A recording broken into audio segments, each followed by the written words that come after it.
was, beside myself in the fact that I felt like I wasn't being heard with the emotional trauma. I was diagnosed with PTSD, and a few of our kids were also diagnosed after we had left the marriage, just from all of the volatility of the situations and circumstances and everything that we'd gone through. And so we had embarked on counseling and trauma therapy, and had started that journey back in Arkansas, and we're continuing our journey in Washington State, which was huge and monumental. So if you or someone you know and love has left this type of relationship, please, please, please get them into therapy, especially a trauma-informed therapist, and preferably someone that can work with EMDR, desensitization therapy. So we went through this journey, and then all of a sudden, it's March. I don't have a job. I have just credit cards and, a little bit of money left over. I'm funding my own divorce. And, we find out that it's COVID lockdowns. Everything is shut down, including the court system.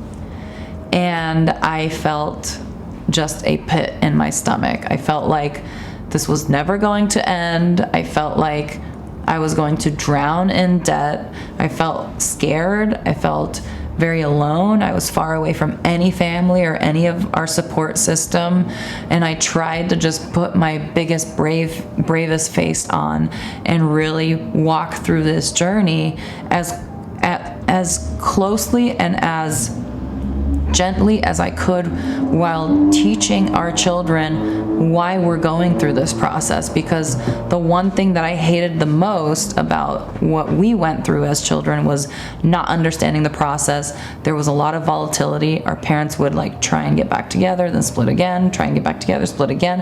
And there was all this disruption in our childhood and our healing process. And so one thing I knew was that once I would leave, it was over. That door was closed. I would never go back. And that's a decision that someone needs to make for the better of their mental health and physical health and safety, and as well as their children's. And so I went through this long and drawn out process of, going through a divorce. And actually, I was very aggressive with our timelines and getting things back. And my attorney was always telling me, we've never had someone so proactive in their divorce. And I was, I was going through all of my spirituality things and praying and saying, God, why me? Why do I have to go through this? Why can't we just settle? Why won't he just listen and understand? I've always been the main breadwinner. I've always been the main caregiver for our kids. Why won't he just leave this alone and let us move on? And his position was he just didn't believe in divorce, period. He just didn't even want to sign the divorce. He didn't want to do anything to make the divorce any easier. And so what we wound up having to do was go straight through trial. And the problem is a lot of survivors that leave these relationships because they're short on cash, short on resources, short on emotional stamina, because no one tells you that after you run a marathon in a negative relationship, you are then required to run another marathon and win decisively at the end of it with your children, so that you can live a life of freedom, of true freedom, after that divorce process and after getting your freedom papers. And so what happened was, finally, in March of 2021, we went, we had trial in February. It was such a complicated scenario and situation that the trial judge had an additional trial judge sitting there in on our trial to learn from our scenario and to help him come up with a decision. He was one of the most vetted trial judges in the system, and he was still asking for assistance from another judge to make the right decision with regards to what needed to happen. And I tell you, the moment that I got our results in March, I went through another process, which was so difficult for me to stomach. Yes, I'm free and it's liberating, but at the same time, what now? Where do I go from here? We're still in a pandemic. There's the nursing jobs there's not a nursing shortage because everything's shut down, all of the elective procedures. I have enough money left over. I have enough money left over to basically fund 1 month of bills. I have 5 children that depend on me. The child support that I'm being awarded is not even enough to pay my rent. And so here I am. What am I supposed to do? Destitute, in debt. My credit score was 520. Like, I was like nobody and no one. Some of my best girlfriends would sit me down and say, Diana, you give me the will to fight in life. Like, I think that my life is so sad and I get depressed and down, and then I think of you. And I think of the fact that you, with 5 kids, the journey that you've had to trek only for freedom. And then I say, I have nothing. I have nothing to be upset about. And that gives me the motivation to keep going and to keep going. And so that's my hope with sharing my story. And I kid you not, in less than a month, I got a phone call through word of mouth from someone, because I did consulting on the side. After I'd sold that business, I was a consultant for that industry. And at one point, I got a phone call from someone that I had went on a hike with, and they told me, you know, there's this couple, they have some homes that they're just, you know, looking to sell. And he said they're really just need some help problem solving. I told him, you're an expert in the industry, you're a consultant, you're a nurse, and you could help them. So I ended up meeting with them. And within that day, they decided that they wanted to sell not 1, but 2 businesses to me on a promissory note, on a promise. They believed in everything that I was doing. They paid for my consulting hours for the month of April, which helped me pay my bills. And then they held a note and became my bank. And as of like May 1st of 2021, I was now a business owner of 2 businesses again. Remember Job? Remember what I heard? And that's why I went forward. So I was not only an owner of 1 business, but 2 businesses. Remember Job? Remember that promise? That was like a couple years back, and I was like, no, this can't be. And so I had borrowed money from a sweet couple that are near and dear to me, that knew me from high school, enough just for a down payment.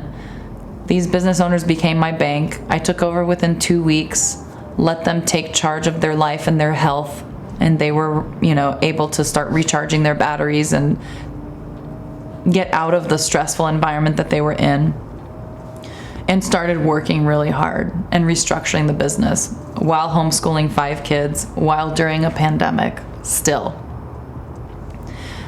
And now coming full circle, after that, I finally got to a point where I felt like I was now able to start building the nonprofit that I knew when I landed in Washington State I would want to start. And that nonprofit is called The Blind Investment, because I blindly invested. And we blindly invest in relationships, in businesses, in children, in marriages, in so many different ways. We blindly invest, not knowing what the return will be, but believing that because our motives are pure and we're commanding things into existence, that they will be returned to us. And so I found, stumbled across a co-founder of The Blind Investment. We started out with it was 3 of us at first, and then one had to leave for personal reasons. But our nonprofit that I wanted to start is for domestic violence victims who are trying to flee a relationship with children, because it was very difficult running away with children, and they need transitional housing and entry-level employment. I knew that I would be able, remember, I piloted it while I was in the marriage. So I knew come hell or high water, I can always go to the hospital and work at a hospital. Now, granted, that was kind of complicated during the pandemic, but I knew that eventually I would be able to do that. Or I could get a telehealth job or something to provide for our kids and be able to pay our bills and, put clothes on our backs and whatever minimalistic type of thing we needed to do.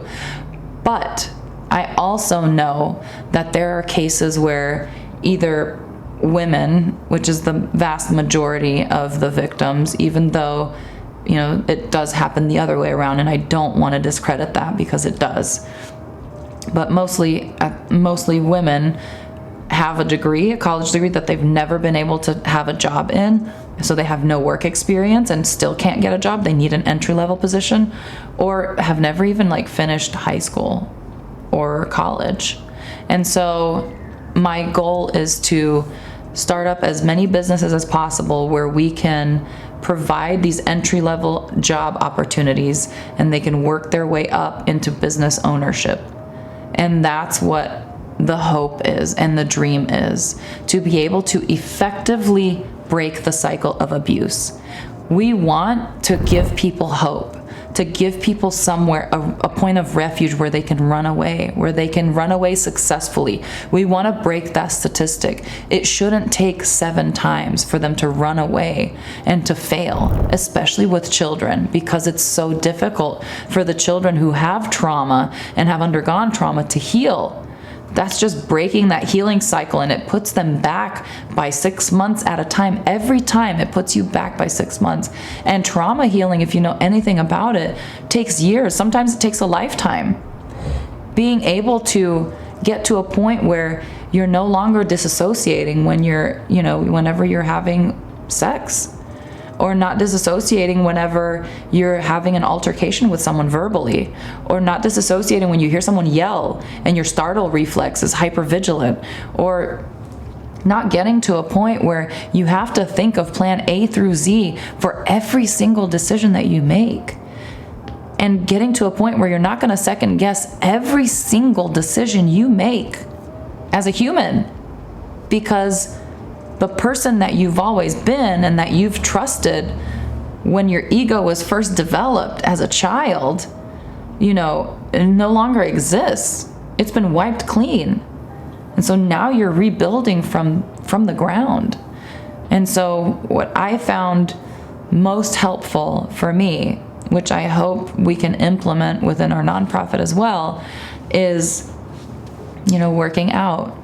Getting outside of your body and moving that pain and that anxiety and that trauma outside of your body, making your body feel strong, feeling comfortable in your own skin, feeling unafraid of anything that comes your way. And I'm guaranteeing right now that once you leave this type of situation and you get to a point where you overcome it, there's nothing that will stop you. You will be fearless. You will be a force to be reckoned with. And your children and your children's children will know that you are a chain breaker and a way maker. And there's nothing that can discredit everything that you've done up to that point. But for that, it takes for you to step blindly out of that situation and reach out and ask for help and trust the process. It's a process that is so scary because your lives, including your children's lives that you've essentially protected for their entire lives, you've tried to protect them from the emotional trauma, from seeing you, not be able to function, having days where you feel paralyzed, where you just can't get out of bed, your whole body hurts, your mind isn't working, your mind isn't firing the right way, you're depressed, but depression looks very different. You're not necessarily always in bed. Maybe you're detached and you're flighty and you're unstable and you seem like this person that can't be trusted. You have to get grounded. You have to learn these grounding techniques. Get out of your head, get out of that anxiety, and learn how to be present and learn how to let gratitude flow through you. That was the biggest lesson that I learned, was that if I can't learn how to love myself correctly, there's no way that I'll be able to love others the right way. And that's where my story ends, but it also begins. And that's the journey back to self. Thanks for listening.